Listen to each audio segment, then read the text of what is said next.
इमरान खान को बुला लूं? ठहर जाओ।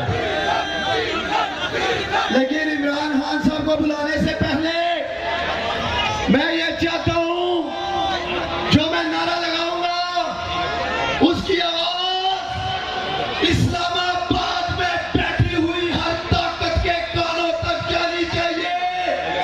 वज़ीर-ए-आज़म पाकिस्तान, वज़ीर-ए-आज़म पाकिस्तान, वज़ीर-ए-आज़म पाकिस्तान, वज़ीर-ए-आज़म पाकिस्तान। बिस्मिल्लाहिर्रहमानिर्रहीम।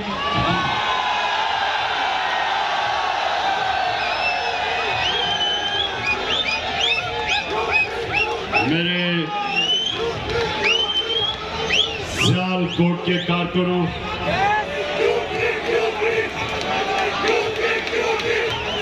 मैं यूथ विंग को तब